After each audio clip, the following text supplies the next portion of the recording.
নমস্কাৰ ইককচালে স্বাগতম মই শ্ৰাৱণী দেৱী আকৌ লৈ আনিছো এটা নতুন ভিডিঅ আৰু এই ভিডিঅত আমি কি পঢ়িম দশমমান শ্ৰেণীৰ ভূগোলৰ চতুৰ্থ পাঠ অসমৰ ভূগোল আৰু অসমৰ ভূগোলত আমি কি পঢ়ি আছিলো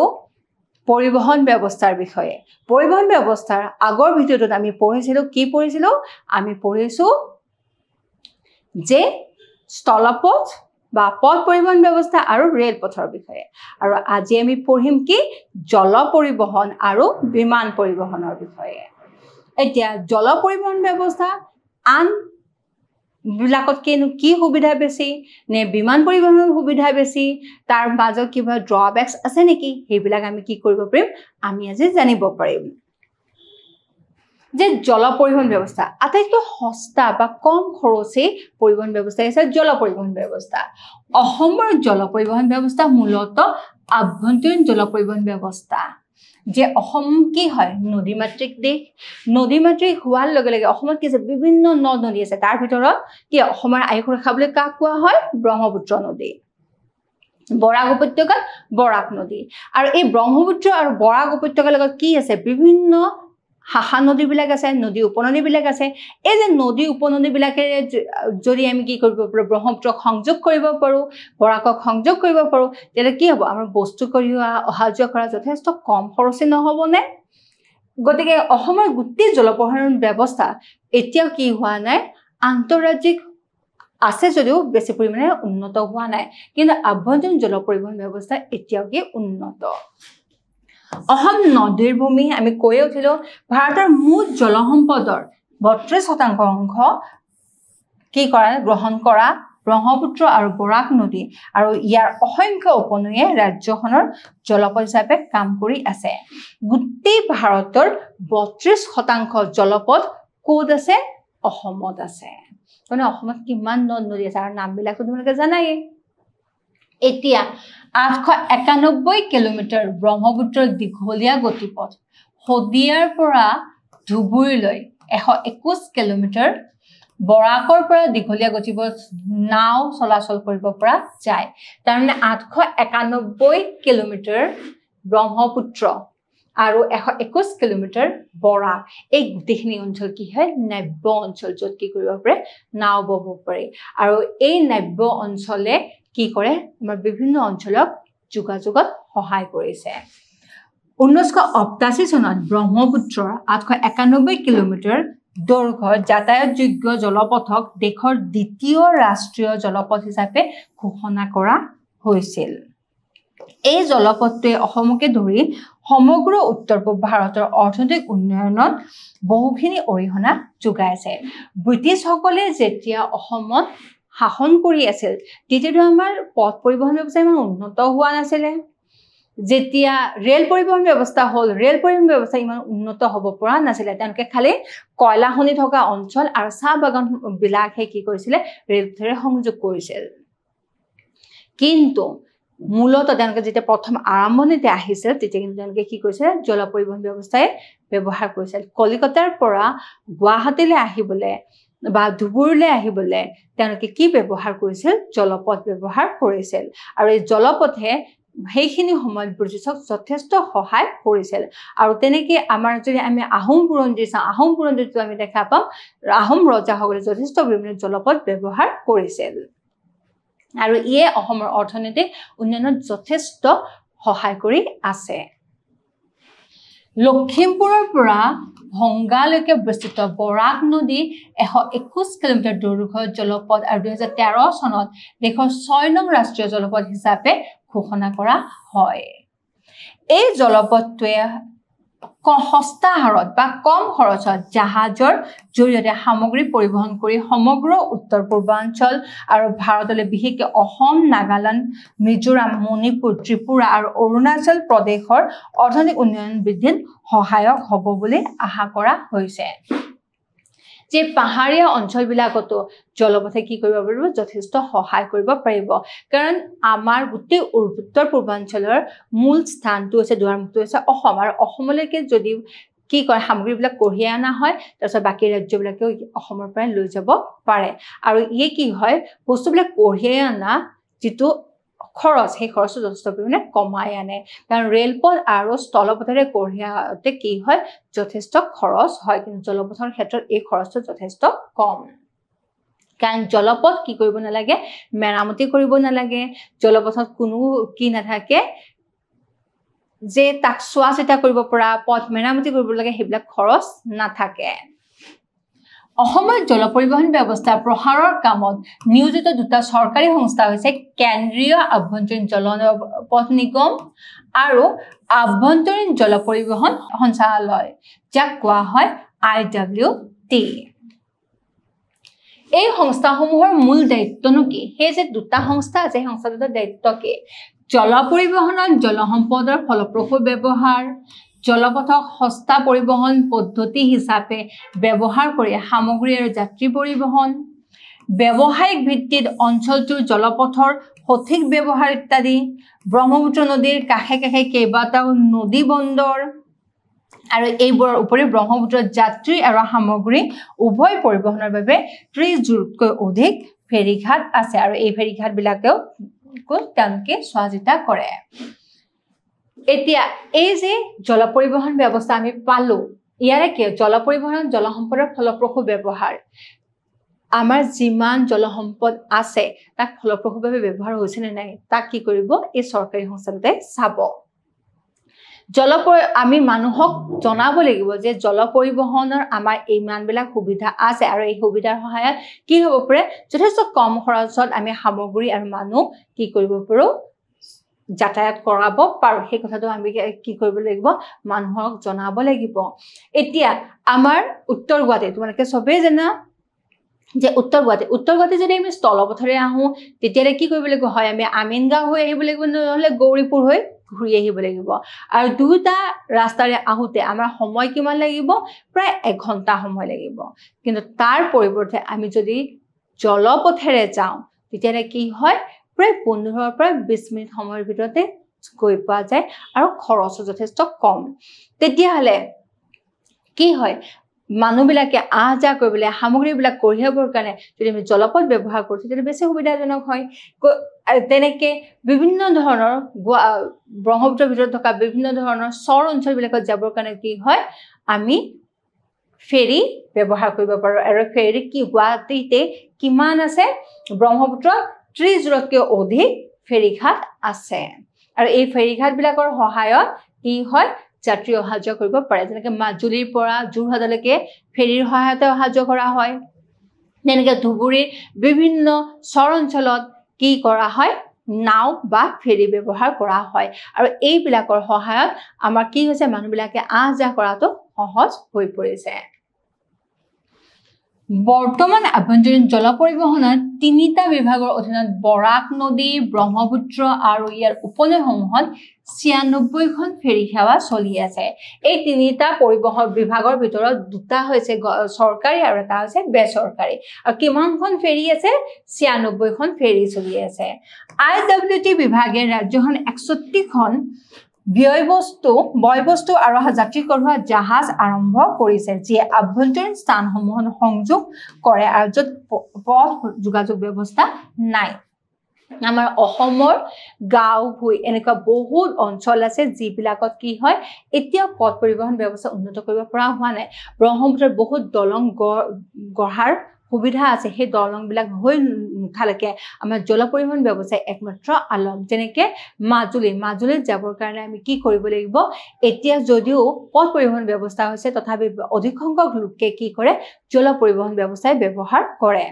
তেনেকৈ আমি ধুবুৰীৰ বিভিন্ন চৰ অঞ্চললৈকে যাবৰ কাৰণে আমাক কি লাগিব নাও লাগিব বা ফেৰী লাগিব তাৰ বাহিৰে আন গত্যন্তৰ নাই গতিকে এই অঞ্চলবিলাক সংযোগ কৰিবৰ কাৰণে আমি জল পৰিবহণ বিভাগে কি কৰিব লাগিব নতুন জাহাজ দিব লাগিব আৰু উন্নত মানৰ হ'ব লাগিব তেতিয়াহে মানুহে কি কৰিব আৰু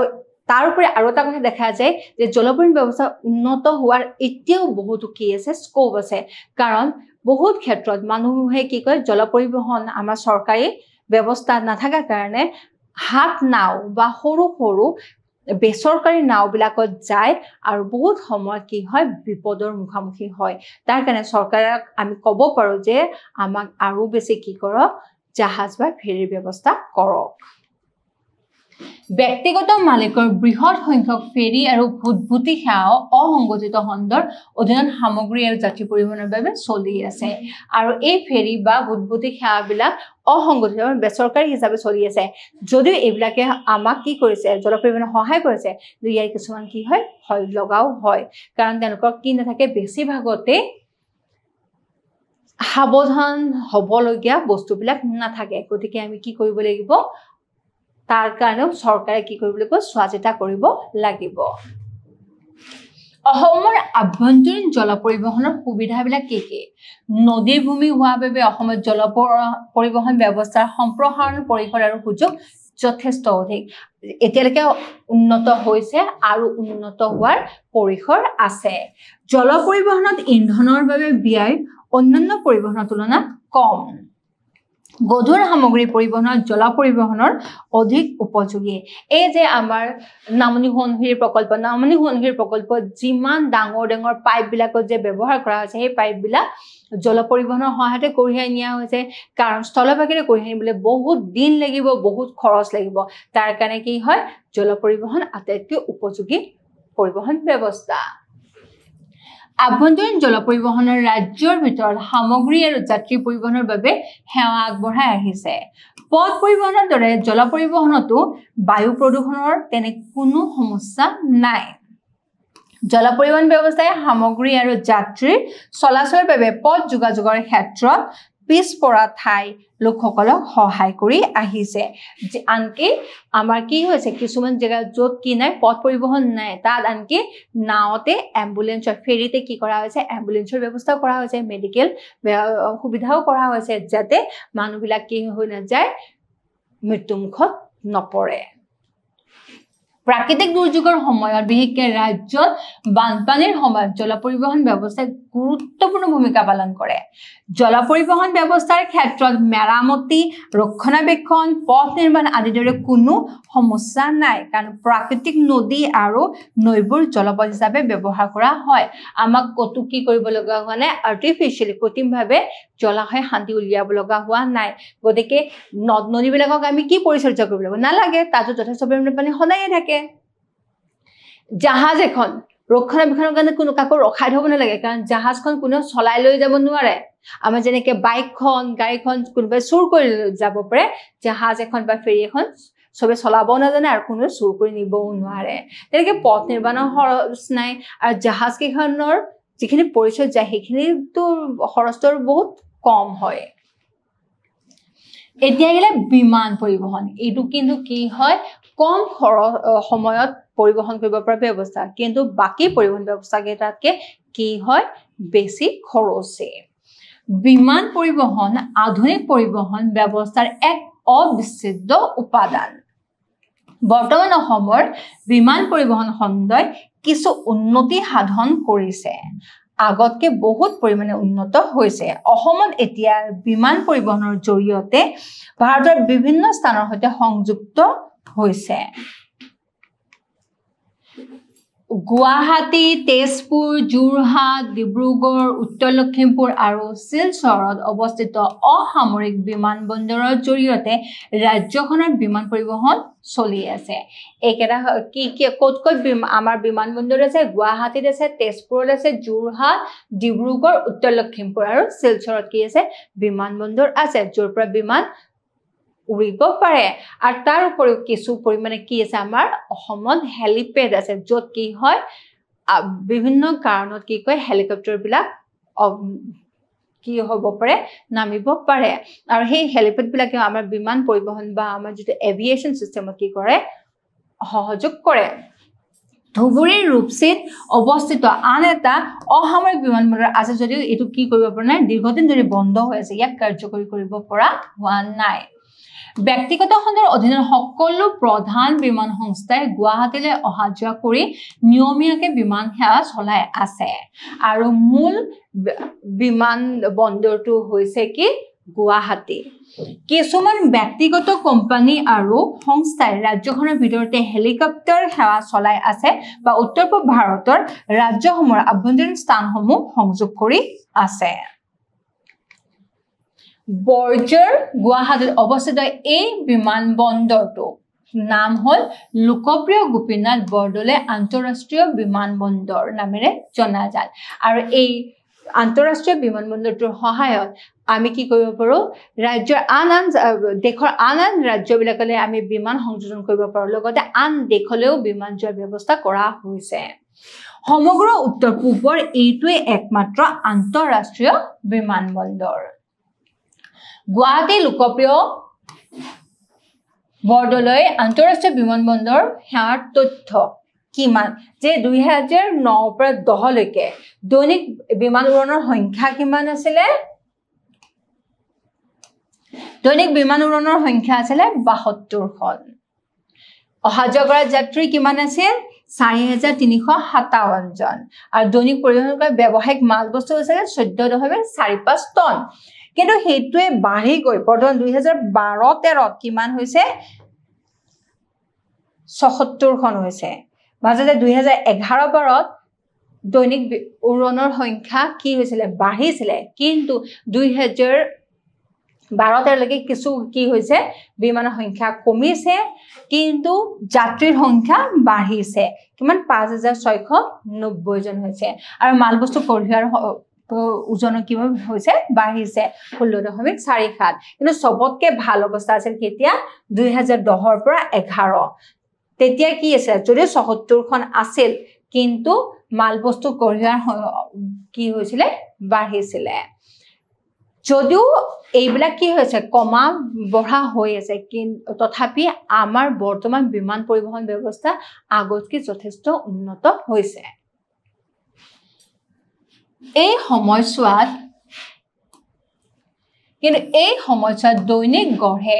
1000ৰ অধিক যাত্ৰীৰ সংখ্যা বৃদ্ধি পাইছে 2011-12 চনৰ ভিতৰত দৈনিক গড় হিচাপত সৰ্বাধিক 6150 জন যাত্ৰীৰ অভিলেখ আছিল 2009-10 চনৰ পৰা পৰৱৰ্তী বছৰবোৰত বাণিজ্যিক ভিত্তিত পৰিবহণ কৰা সামগ্ৰী বৃদ্ধি পায় এই যে আমি কি হল একদম ফ্ৰেছ ফুল বিলাক যে পাওঁ সতেজ গোলাপ ফুল পাওঁ যদিও আমাৰ ইয়াতে গোলাপ ফুলৰ বতৰ নাই আমি গোলাপ ফুল বিলাক যে পাওঁ বিভিন্ন ধৰণৰ বিভিন্ন ফুল ফলমূল এইবিলাক যে পাওঁ এইবিলাক কিহৰ সহায়ত হয় জানেনে এইবিলাক যদি আমাৰ স্থল পৰিবহণ ব্যৱস্থালৈ আহিব লাগে জল পৰিবহণ ব্যৱস্থা আহিব লাগে কি হ'ব পচি সৰি যাব আহা ৰাস্তাতেই পচি আমি দেখাই নাপাম আপোনালোকে নিজক সজাবলৈ যে গোলাপ ফুলবিলাক ব্যৱহাৰ কৰা বিভিন্ন হাস পৰিহজ্যৰ কাৰণে কি কৰা হয় গোলাপ ফুল ব্যৱহাৰ কৰা বিভিন্ন ধৰণৰ ফুল সেইবিলাক ফুল কিহৰ সহায়ত আহে জানেনে এই আমাৰ বিমান পৰিবহণৰ সহায়তে আহে 2010-11 চনৰ ভিতৰত দৈনিক গড় ভিত্তিত সৰ্বাধিক পৰিমাণৰ সামগ্ৰী পৰিবহণ কৰা হৈছে কিমান হৈছে 23.34 টন পৰিবহণ ব্যৱস্থাৰ সমস্যা পৰিবহণ ব্যৱস্থাৰ যথেষ্ট সমস্যা আছে যদিও পৰিবহণে অসমৰ আধুনিক পৰিবহণ ব্যৱস্থাৰ কিছু সুবিধা আছে তথাপি দেশৰ আন কিছুমান অঞ্চলৰ তুলনাত পৰিবহণ খণ্ডত পিছপৰা হৈও আছে ৰাজ্যৰ পথ ৰেল জল আৰু বিমান পৰিবহণ ব্যৱস্থাই বিভিন্ন স্থান সংযোগ কৰি ইয়াৰ অৰ্থনীতিৰ আভ্যন্তৰীণ বৃদ্ধিত যথেষ্ট অৰিহণা যোগাইছে গাঁওবোৰক চহৰৰ লগত সংযোগ কৰাৰ উপৰিও উন্নত অঞ্চলৰ সৈতে আভ্যন্তৰীণ আৰু পিছপৰা অঞ্চলসমূহত পৰিবহণ ব্যৱস্থাই উৎপাদন বৃদ্ধি বজাৰৰ সুবিধাসমূহ সম্প্ৰসাৰণ আৰু অৰ্থনৈতিক উন্নয়নৰ মৌলিক প্ৰয়োজনীয়তাসমূহ পূৰণ কৰাত ভূমিকা গ্ৰহণ কৰিছে এই যে গাঁওবিলাকক চহৰৰ লগত সংযোগ কৰিছে চহৰবিলাকক আন উন্নত চহৰৰ লগত সংযোগ কৰিছে কৃষিৰ উৎপাদিত বস্তুবিলাক বজাৰলৈ লৈ আনিছে উদ্যোগৰ বস্তুবিলাক বজাৰলৈ লৈ আনিছে এই সকলোবিলাকে আমাৰ সৰ্বোচ্চভাৱে অৰ্থনৈতিক উন্নয়নত কি কৰিছে সহায় কৰিছে ৰাজ্যখনৰ পৰিবহণ ব্যৱস্থাই বহুখিনি অৰিহণা যোগাইছে তথাপিও ইয়াৰ উন্নয়ন আৰু সম্প্ৰসাৰণৰ এতিয়াও আশা কৰা মতে হোৱা নাই আৰু কি আছে সম্প্ৰসাৰণ কৰাৰ আৰু যথেষ্ট পৰিসৰ আছে কি আজি অসমৰ বহু অঞ্চল আধুনিক পৰিবহণ ব্যৱস্থা সেৱাৰ পৰা এতিয়াও বঞ্চিত কাৰণ ৰাজ্যৰ সমগ্ৰ পৰিবহণ ব্যৱস্থাটো সঠিকভাৱে আৰু একেদৰে বিকশিত হোৱা নাই বিভিন্ন অঞ্চল কি হৈছে কিছুমান অঞ্চল যদি বহুত পৰিমাণে পৰিবহন ব্যৱস্থা উন্নত হৈ পৰিছে কিছুমান অঞ্চল এতিয়াও পিছপৰা হৈ আছে যদিও আমি কৈছো যে গাঁৱে গাঁৱে কি কৰা হৈছে সংযোগ কৰা হৈছে এতিয়াও বহু গাঁও কি হোৱা নাই ৰাষ্ট্ৰীয় ঘাইপথৰ লগত সংযোগ কৰিব পৰা হোৱা নাই বা জিলাৰ মূল পথৰ লগত সংযোগ কৰিব পৰা হোৱা নাই বা কিছু ক্ষেত্ৰত কি হয় বানপানী হ'ল ৰাস্তাটো কি হৈ গ'ল ভাঙি গ'ল ৰাস্তাটো বনাই লৈ যোৱা হ'ল কিন্তু কি হ'ল নৈ গৰা খহনীয়াই সেই গোটেই ৰাস্তাটোৱে কি কৰিলে ভাঙি পেলালে দলং বনালে বানপানী হ'ল নৈয়ে কি কৰিলে পানীৰ সোঁতত দলংখনো উঠি গ'ল তো তেনেকুৱা ধৰণৰ বিভিন্ন সমস্যাই কি কৰিব পৰা কৰিছে আমাৰ পথ পৰিবহণ ব্যৱস্থাটো উন্নত হোৱাত এতিয়াও বাধা সৃষ্টি কৰি আছে এতিয়া প্ৰধান সমস্যাসমূহ কি পাহাৰ মালভূমি সমভূমি প্লাৱনভূমি জলাশয় আদি বিভিন্ন ভূ-প্ৰকৃতিৰ বৈশিষ্ট্যৰে পৰিচালিত অসমৰ পৰিবহণ ব্যৱস্থাটো সম্প্ৰসাৰণ কৰাটো সঁচাকৈয়ে কঠিন কাৰণ ইয়াৰ যেটো গাঁথনি ভূতাত্ত্বিক যেটো গাঁথনিটো যথেষ্ট নতুন কাৰণ হিমালয় সৃষ্টিৰ পিছতহে অসমখনৰ সৃষ্টি গতিকে এই মাটিবিলাক কি হয় বহুত থুনুকা বা সোনকালে কি হয় তাৰ ভূমিস্খলন হয় তাৰ উপৰিও অসমখন ভূমিকম্প প্ৰবণ অঞ্চল গতিকে কি হয় বিভিন্ন কাৰণত ভূমিকম্পৰ কাৰণে হওক অত্যাধিক বৰষুণ হোৱাৰ কাৰণে হওক আমাৰ পথবিলাক কি হোৱা নাই ভালকে উন্নত কৰিব পৰা হোৱা নাই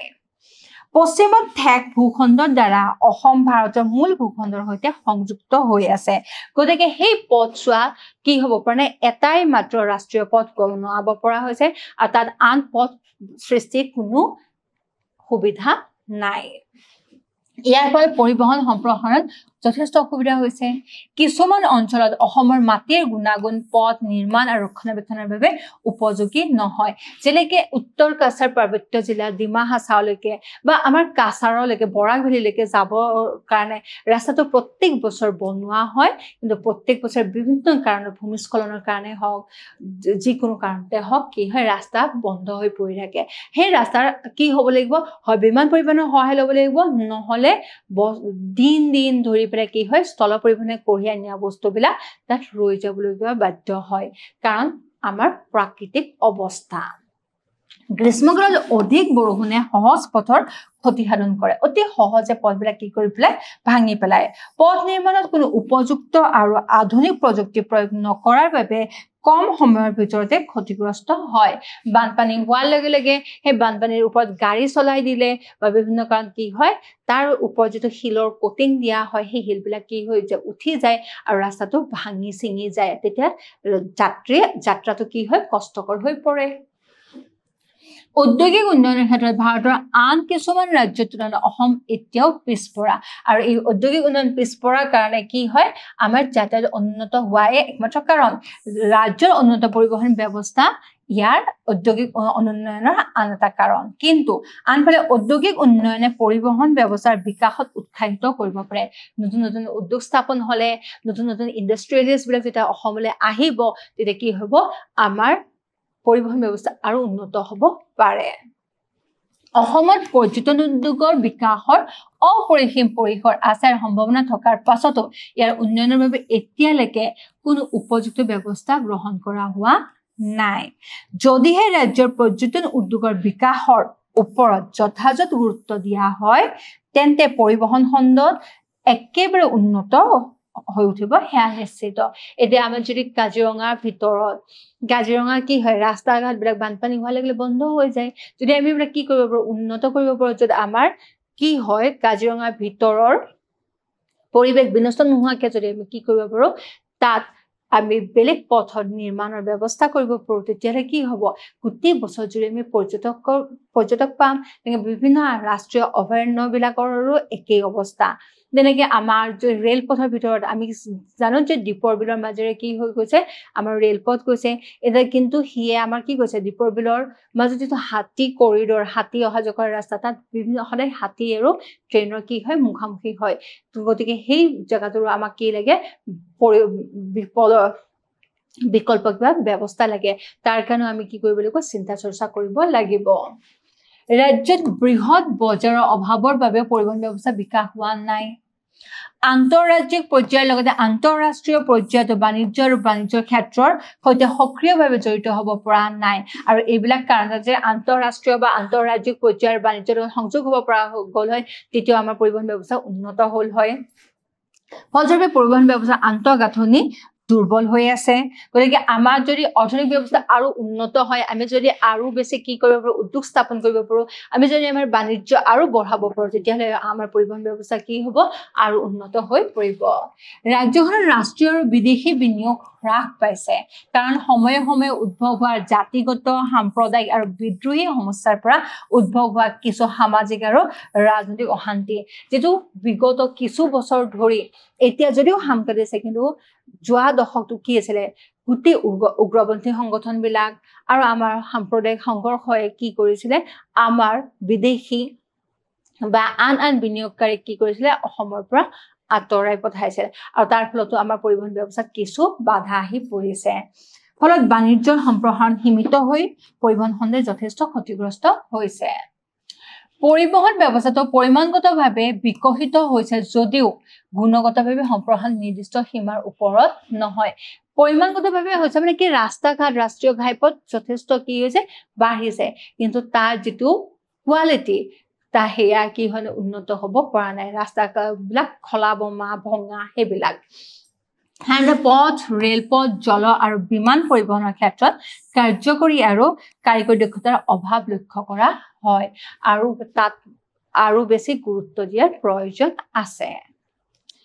পৰিবহণ ব্যৱস্থাৰ সামগ্ৰিক বিকাশ সাধন কৰিবলৈ হলে পথ ৰেল জল আৰু বিমান পৰিবহণৰ মাজত সঠিক পৰিবহণ সমন্বয় প্ৰয়োজন কিন্তু ৰাজ্যখনৰ এনে সমন্বয়ৰ অভাৱ সাধাৰণতে দেখা যায় যে জলপথৰে সামগ্ৰীখিনি আহিলে সেই সামগ্ৰীখিনি নমুৱাৰ পিছত সেই সামগ্ৰীখিনি কঢ়িয়াই নিবৰ কাৰণে স্থলপথত আমাৰ কি থাকিবলৈ পথ পৰিবহণ ব্যৱস্থাৰ ব্যৱস্থা থাকিব লাগিব বা ৰেল পৰিবহণ ব্যৱস্থা থাকিব লাগিব তাৰ বা ওচৰত কৰবাত কি থাকিব লাগিব বিমান বন্দৰ থাকিব লাগিব যাৰ পৰা বস্তুখিনি আকৌ কঢ়িয়াই নিব পাৰি তো তাৰ মাজে যে সমন্বয় সেই সমন্বয়ৰ অসমত কি হৈছে অভাৱ দেখা গৈছে পৰিবহণ খণ্ডৰ দ্ৰুত বিকাশ ৰাজ্যত সম্ভৱ হৈ উঠা নাই কাৰণ পৰিবহণ ব্যৱস্থা উন্নয়ন আৰু সম্প্ৰসাৰণৰ বাবে চৰকাৰে গ্ৰহণ কৰা আঁচনিসমূহ সময়মতে আৰু সঠিকভাৱে কাৰ্যকৰী কৰা নহয় এখন দলং বনাবলৈ বছৰ লাগি যায় বিভিন্ন ধৰণৰ ৰাজনৈতিক কাৰণ হওক সামাজিক কাৰণ হওক বা যিবিলাক সংস্থাক বনাবলৈ দিয়া হয় সেই সংস্থাবিলাকৰ বিভিন্ন কাৰণতে হওক কি হয় আমাৰ বহুত সময় লাগি যায় বহুত লেহেমীয়া গতিত আগবাঢ়ে আৰু সেও কি কৰিব পৰা নাই আমাৰ পৰিবহণ ব্যৱস্থাত যথেষ্ট বাধাৰ সৃষ্টি কৰিছে এতিয়া আমাৰ কি হ'ল মূল্যায়নৰ সময় এতিয়া মূল্যায়নৰ সময়ত মোক কোৱাচোন শদিয়াৰ পৰা ধুবুৰীলৈ ব্ৰহ্মপুত্ৰৰ মুঠ নাব্যপথ কিমান 891 কিলোমিটাৰ উত্তৰ-পূব ভাৰতৰ একমাত্ৰ আন্তঃৰাষ্ট্ৰীয় বিমানবন্দৰটোৰ নাম হেতুটো জানাই কি লোকপ্ৰিয় গোপীনাথ বৰদলৈ আন্তঃৰাষ্ট্ৰীয় বিমানবন্দৰ তো আশা কৰো তোমালোকে পাঠটো ভালদৰে বুজি পালা আজিলে ইয়াতে এৰিছো ধন্যবাদ